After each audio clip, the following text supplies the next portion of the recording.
If, as we proposed previously, the end of the first act consists of the creation of the world, what kind of unfolding of this idea will take place in the remaining part of the film?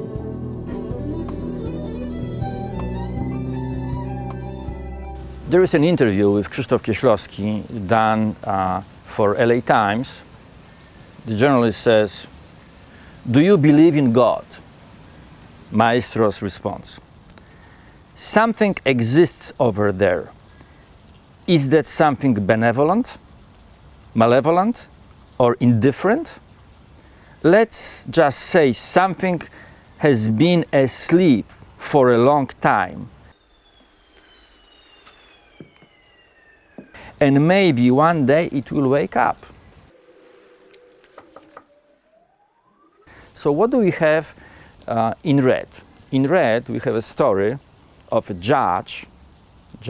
judgment, the father figure, who is completely bittered, disillusioned, removed from the world, just allowing himself to listen, inactive. And why is he that way? Because we are hopeless. We basically screwed up big time. We don't know how to be kind to each other, there is no brotherhood, and he is disillusioned, and so he is out, he is asleep. Like Kieślowski thinks in his interview. But what is happening throughout the course of the movie? Gradually, Judge, who knows who he is, starts to open himself up because he meets wonderful, clean, good human person. And that goodness allows him to actually crack out of his bitter shell. And at the very end, and we are coming to the very end shots that we wanted to talk about, at the very end, he actually acts.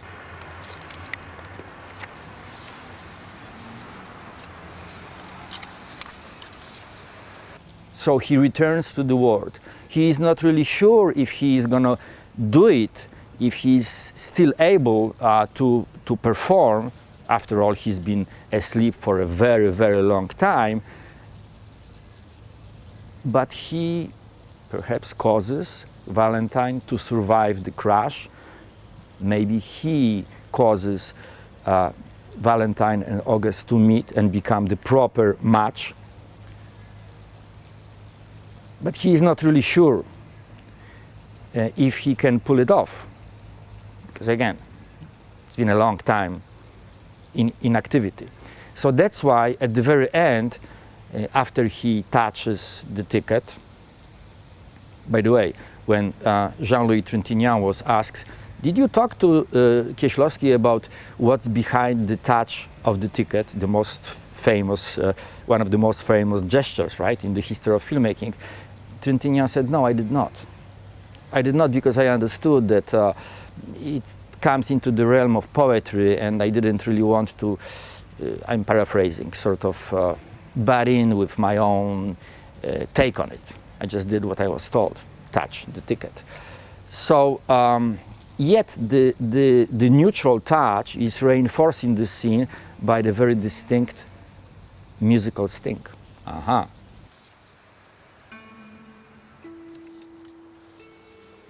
So something, the filmmakers are telling us, something is really happening. Pay attention.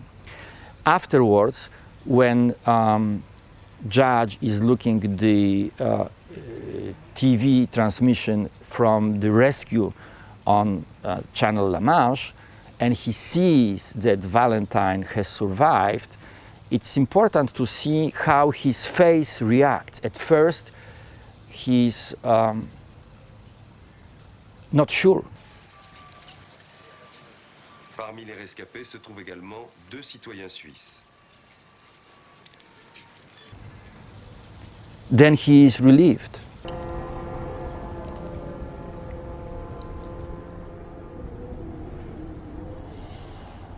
then at the very end he is fulfilled.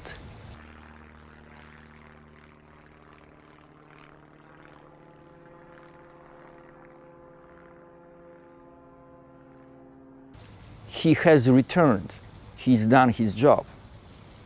Maybe, maybe not. So what does it say? It either says that the God has been reawakened by input from us humans, or that perhaps we are like him. We could actually make things happen if we really try. Then our actions, losing our indifference, can open things up and can really produce brotherhood. It's a pretty cool idea.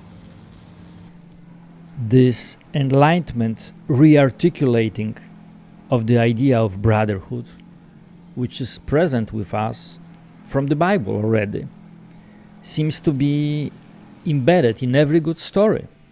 You read the Bible, Ringo? Not regularly, no. Well, there's this passage I got memorized. You're the weak, and I'm the tyranny of evil men. But I'm trying, Ringo. I'm trying real hard to be the shepherd. Two of my favorite films, Red and Pulp Fiction, were competing against each other in 1994 at Cannes Film Festival, and Pulp Fiction won, and some people are really upset about this, and they say that it's actually taking the wrong, primitive, vulgar turn, and we lost a possible path toward more sophisticated, enlightened cinema. I don't agree with that. I think that both of those wonderful films actually, I dare to say, address very similar issues. And as we talk about the underlying layer of thinking and philosophy carefully designed in Red, one could, in a post-film fashion, analytically look at Pulp Fiction and try to reconstruct the world behind Pulp Fiction along similar ways of thinking. But then again, those are the differences between conscious philosophizing on the screen, like in Red, and having wonderful, vivacious, ecstatic cinematic fun, which later on somebody could interpret in a similar fashion in terms of the worldview. Ezekiel 25:17.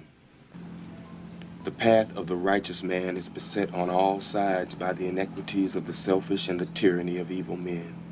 If somebody wants to bring in big philosophical annotations and names, I would say Leibniz and Levinas come in, possibly. But it's not my field. It's for the film scholars to explore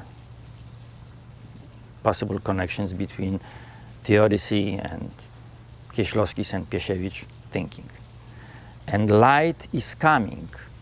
As it's coming, we see the world in a different fashion. It's better, isn't it?